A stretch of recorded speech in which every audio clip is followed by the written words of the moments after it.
So, MGP.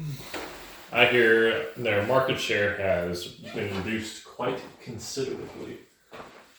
Yeah, so they get in the weeds a little bit with MGP.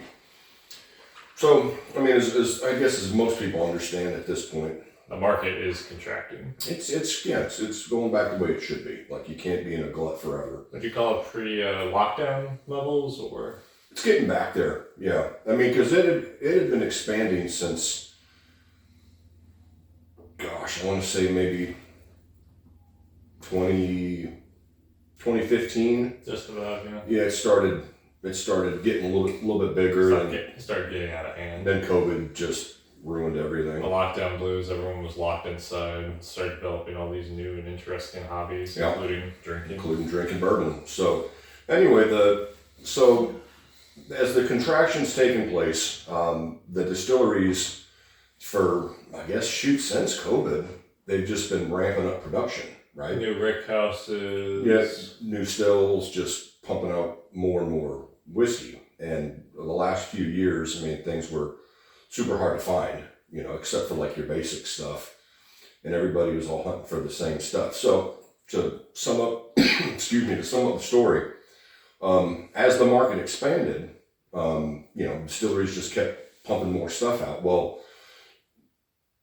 I guess what MGP did is, and I'm not a lawyer, this is just something that I read.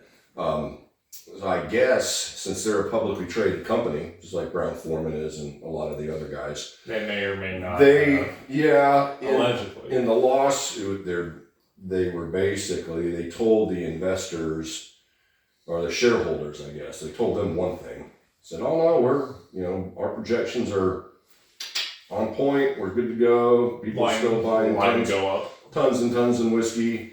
And then I think that was like in October, and then the next month, they came back and it wasn't what they said it was, so their stock price went down, and then quite substantially.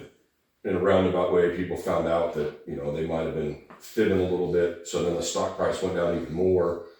So you've got that going on. And MGP is one of the largest manufacturers. I think it's probably the largest in the States. And it's not the only one. Brown-Forman's stock is down too, right? Yeah, Brown-Forman's down a little bit. Not a ton, because the Jack Daniels line really always sells, and that's one of their. If people don't know, Brown-Forman owns Jack Daniels, Old Forester, stuff like that. So, they're not too bad. Buffalo Trace is an interesting one, and I thought about getting some Eagle Rare, just drinking it just to talk about it. But we were talking this morning, just because I'm out looking for whiskey all the time.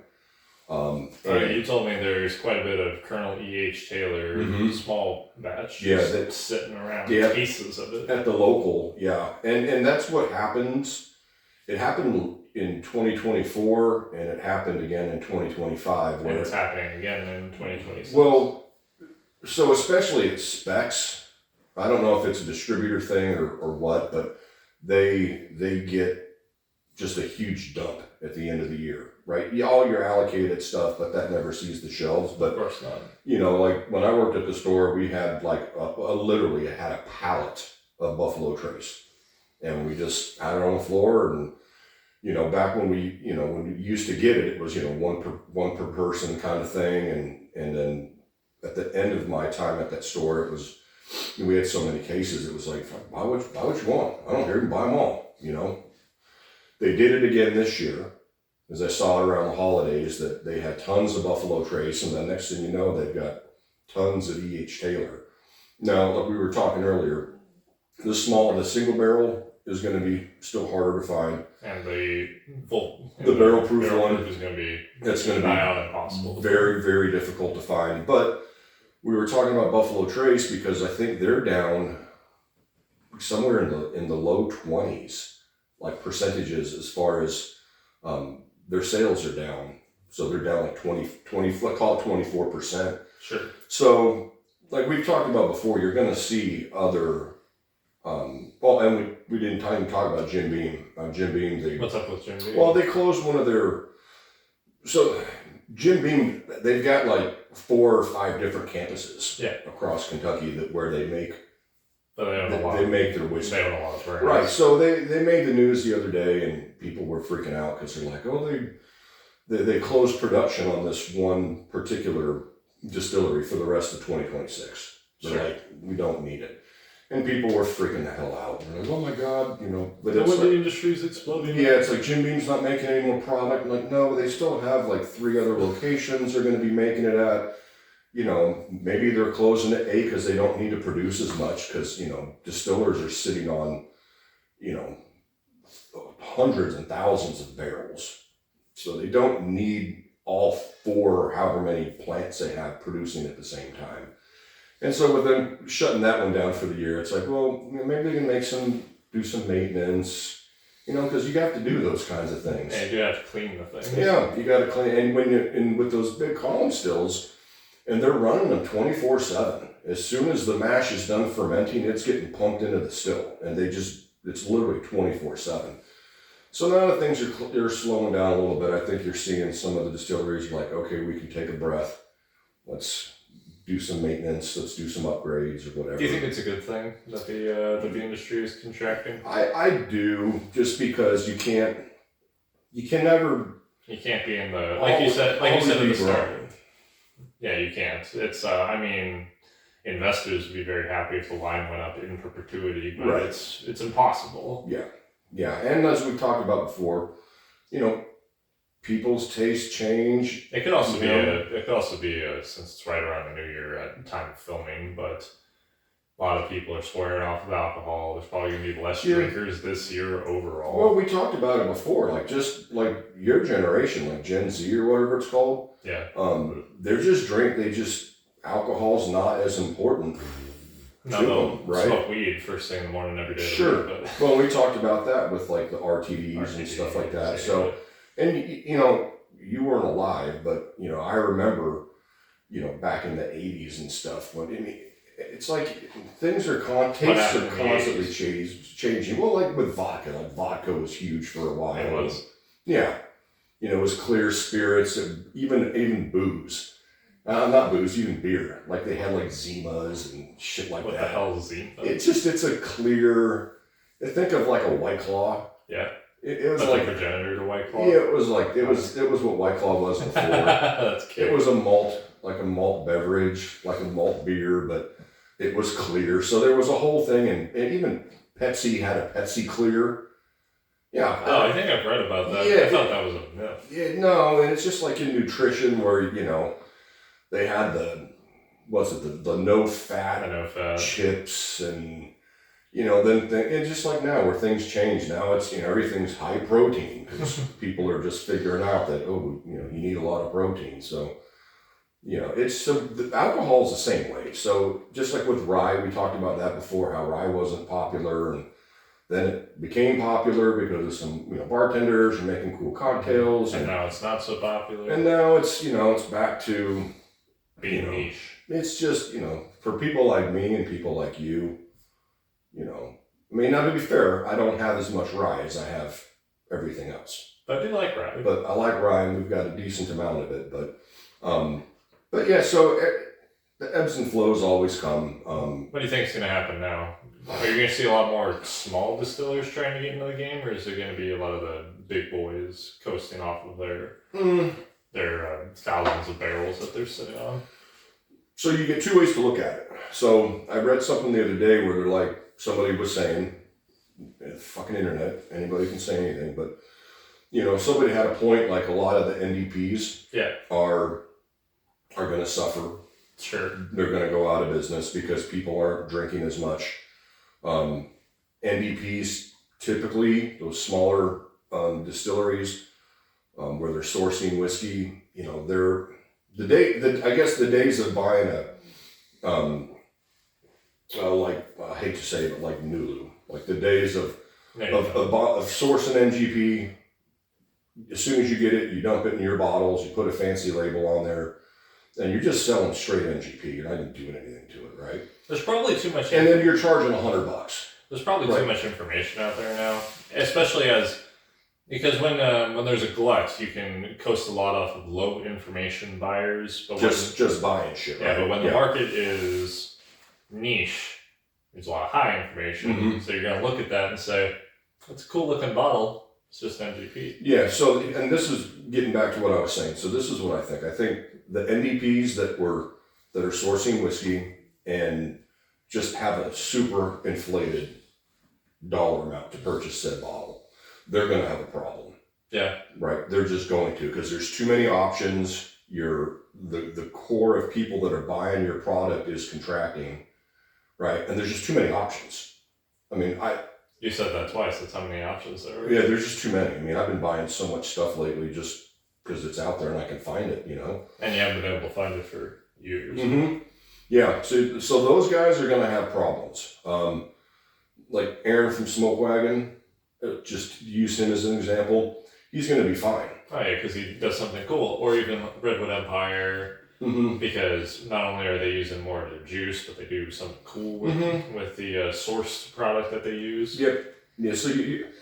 So I think so those NDPs are going to be fine. What I think you're going to see is the prices are going to start coming down as more product sits on shelves.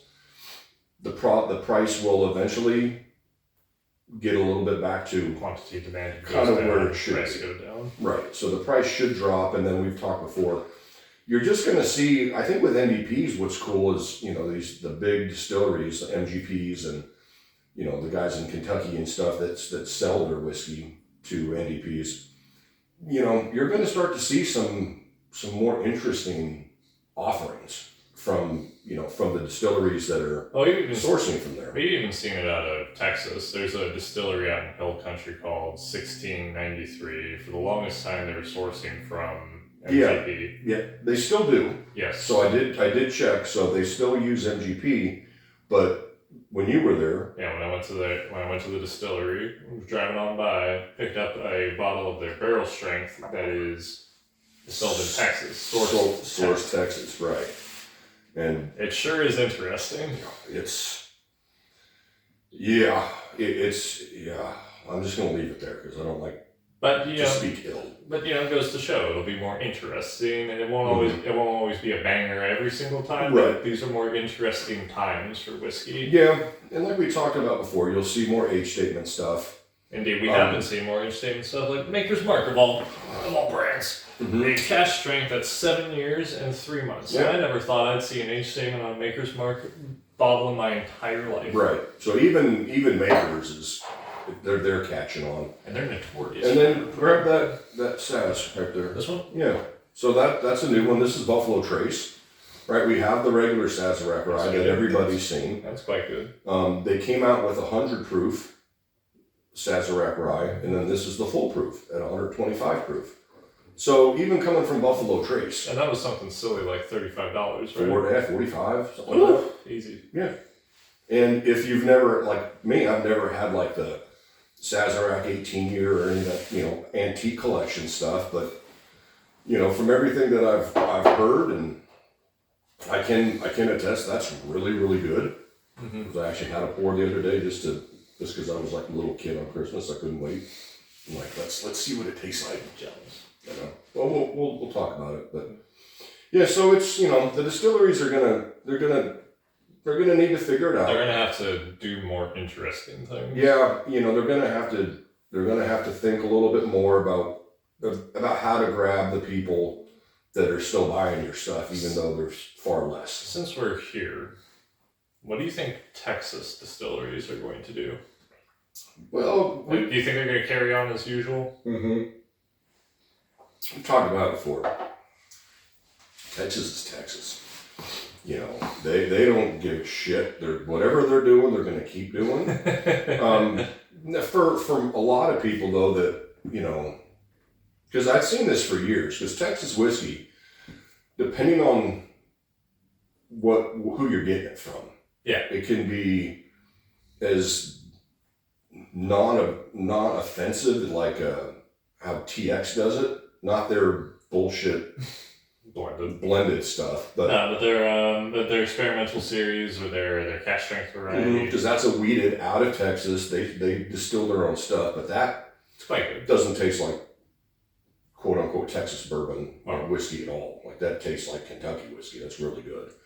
Then you've got like the Iron Root guys, they're going to do their own thing. Even with the Licorice Brothers though, they're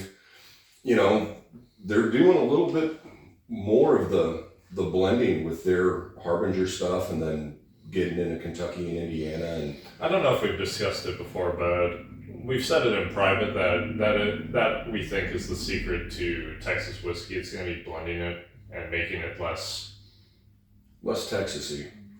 I hate to say it, but yeah, because Texas whiskey is really interesting. However, it's best as like a niche release, like a limited release. Yeah. Whereas if you want to appeal to more people, you gotta make it easier on their palate. Right. Yeah. And that's why, in the beginning I said, Texas is Texas. They're like, fuck you, we're going to do what we want. And However, they are a business, right? Distilleries are businesses. You still got to do business. And if they want to get their product out to more people across the country, pumping out like that 1693 or 80, whatever the hell you bought. 1693. Yeah, if that's what you're trying to persuade people in Kentucky or California to drink, that's a stretch, right? Because it's just so different. Now, if I took a TX, barrel proof TX, or you take what the Iron Root guys are doing, well, all of a sudden it's like, oh, this is actually... It's a bit more approachable. Approachable, yeah. Especially for just the average whiskey drinker, right? Because let's be honest, Kentucky is Kentucky and MGP is King in Indiana. And Sure. They make so much stuff. And that's just what people get used to, So... What do you think? How much do you think the prices on bottles are going to decrease? Like $10?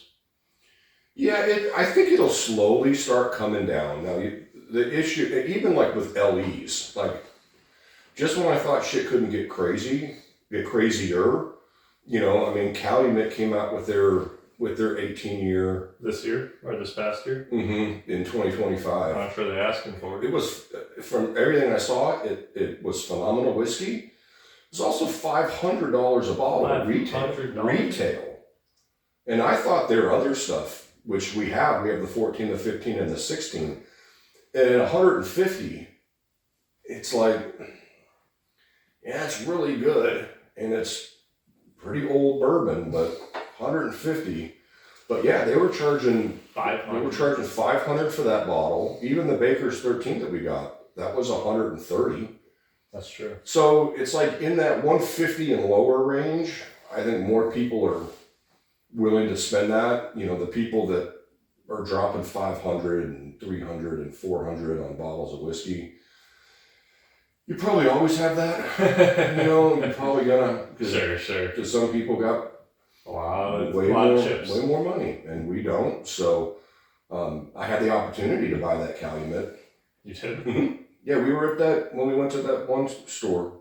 Oh. Avery, whatever. Oh yeah, he jacked that price way up. No, that was retail. That was retail? Yeah, all his other stuff was jacked up. Was jacked way up, and that's why I passed on all of it. We got one of the last motels there. Oh yeah, it was the Was it the cigar blend? It was the cigarette blend. It was the darts. Yeah. Yeah. So I don't know. It's people are still going to spend crazy money. Knob Creek came out with their 21-year. They did? Age-stated list last year. How much was that? I haven't even seen it. Enough. But I'm guessing, it's the $200 to $300 range. I would assume. That's fair considering the $10 per age statement rule. Mm-hmm. Well, yeah, but so some things are going to come down. You're going to see. Call it mid-range whiskey. You expect that to go down in price. Yeah, because take like Peerless for instance. Their shit's always been expensive, and that's just how it is. Cost of doing business. Cost of doing business. Now I did see at our local they had some Elijah Craig store picks that were private barrels, like our buddy Issa did on his too. So they had the same kind of thing, but once again, I start looking at the ages on those, and 8 years, and they want $100 for each one, and I'm just like, no, not for 100. Especially when you can get Old Granddad 7-year for like $40. Yeah, That and the one we just talked about, that Sazerac barrel proof rye for $35. $35-$45. So, and then this one, you can get this too. I mean, the proof on this is low. Well, it's 104 proof, but super interesting and not very expensive. One last thing should be said with regard to all the doom and gloom surrounding the whiskey business. It's really great for collectors because there's going to be a lot more stuff on the shelves. Yeah. Look at all the bottles you've added to the collection. We've added a bunch this year. And believe it or not, I haven't spent, thousands and thousands of dollars to do it. I mean, Not like in the heyday. Right. That's so, for those that don't know, like back in the day, I'd walk around, I shouldn't say this, but I will because I don't have it anymore. But I used to walk around like $800 in my truck, and that was just whiskey money. And I always had cash because if you were lucky enough to get offered something from the back, which we were at a couple of spots. Been there for a lot of years. That's how somebody offers you from the back, you're buying it. So I always had money just to piddle away on whiskey. Now I don't have that problem, right? But that's how we got the Midwinter's Night. That's why we got a lot of these. That Antique 107. Oh yeah. Some of the really cool, like the Coy Hill, same idea, right? It's just really cool stuff that somebody's like, "Psst, hey, CO, you want this?" Like, yes, please, and yes, please, and yes, please, and keep it coming, if you don't mind, because So like I said, this last year, 2025, although we didn't get, I didn't see any of the really rarer stuff. like the BTAC. Yeah, I mean, I'll never see that. But like we missed the Jack Daniels. They did another barrel proof rye. They did? Yeah, it's not the Coy Hill, it's some other. That was the other one. The other one. So, I mean, we didn't see that. But, we've seen some really good stuff. Purchased some really good stuff, and I think we'll see more of that. And it was cool. I'm glad we did the Buffalo. We talked about the Sazerac a little bit, but even something like that, like that's gonna get like people that are into it. Like, shit, give me some more of that. We'll keep spending money, we'll keep buying stuff, but like I hate to say, but like the Blue Runs, the Nulus, stuff like that. That's probably going to fall out of fashion, if not already falling out of fashion. It really, like Blue Run, we've never talked about it, but let's just put it this way. They spend a lot of money up front, right? Getting the right people. They source whiskey, number one, right? But getting all the pieces of the puzzle lined up, they spent a ton of money. Their bottles weren't cheap. Those are the first 2 bottles that I bought, and I didn't buy any more. And it's not bad, but it's like when you're asking, close to $100 for a bottle, and it's nothing special. There's no age statement. There's no really cool finishing barrels, right? It's just whiskey. I think the increased prevalence of age statements is cool because that's really the easiest way, other than jacking up the proof, that's really the easiest way that companies can charge more for a bottle and justify it. Like Scotch, for example. Scotch, if it's any good, starts at like 10-year age statement. It's like, all right, and that's our entry-level offering. Which makes sense. It's a lot colder there. Yeah, it takes longer to age, right? But those look cool. Yeah, I mean, even just sitting here looking at some of our stuff, the 7-year last year, mid-last year, the last one Hotel 18-year, that's cool. The Baker's 13, Mountain Creek 12. We have the IW Harper even the double barrel, that has a 5-year age statement on it. Yeah, that's probably one of the better examples because they almost never put age statements on their stuff. So now, if you're going to spend $60 or so on a bottle, at least it's 5 years old. They did more than the bare minimum. Yeah. So it's pretty cool. Yeah, great time to be into. Yeah, maybe not the best time to start a new company, unless you can keep it, kind of as lean as possible. Yeah. But that's one of the things that we talked about earlier, though, is I think these big distilleries that are sitting on so much whiskey, like if you're a good NDP, like I think you're gonna start to find some really cool stuff. Hey, you can probably convince the big distilleries who you're sourcing from to say, hey, let me get a little bit of this, please. Yeah, look at something aged instead of it just being 4 years and just you get what you get, you know. Pretty soon the big distilleries are going to be dropping the prices on sourced whiskey because they're like, congratulations, it's at the get it out of my warehouse now price. Yeah, no, exactly. So, any more thoughts in closing? No, we've been talking about it the last couple of days about, you know, people freaking out over. No need to freak out. No need to freak out. And like I said, I've said it a million times, unless you just fucking can't live without that bottle, just don't pay secondary prices. Really don't. It's not necessary. You know, we were talking about it earlier with fucking Rolex watches. We were talking about it with Buffalo Trace. Like, there's a reason. They can put more out there if they want. It's called artificial scarcity. It happens all the time in the electronics industry, especially video games, but especially in whiskey, because, you know, you get to charge more if there's less of it. Mm-hmm. Yeah, and then there's still the FOMO, right? The fear of missing out, and you know, people will pay, you know, $150 for a bottle of Eagle Rare that's $45. But unless you're really dying for it, don't pay it on secondary. These companies are sitting on so much, and even just here in Central Texas, like we're seeing just more. Like every time we go to the Total Wine, more and more stuff just there. Every time we hit specs, more and more stuff just there, you know, and I'm assuming I've been seeing it even at some of the smaller, like locally owned, you know, establishments where, you know, I follow them on Instagram or whatever and say, hey, we got, you know, 10 cases of Sazerac Rye Foolproof. It's like,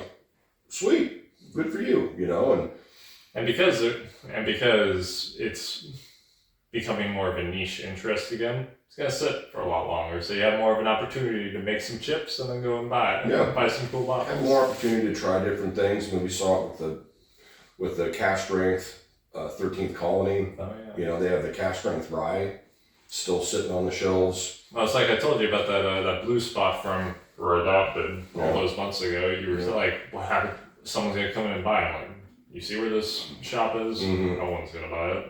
Yeah. And to this day, it's still there. It's still there. Yeah, they still got them. So even like the early times and stuff, that used to be hard to find. I had to mount a grand escapade to get another bottle of that from San Antonio. But it's a different story. Yep. And now they're sitting at the store. So, you know, good time if you really like whiskey. You know, it's a good time to be getting into whiskey as well. Mm-hmm. So for a lot of newbies, you know, you don't chase shit, but you can get out there and you can try it if you have the pocketbook for it. You can try a bunch of different stuff and start, if you want to build a collection, start slowly, you know, buying stuff. And the good thing in 2026 now compared to 2024, 2023, and back a little bit is that you're going to find more interesting stuff just kind of hanging out.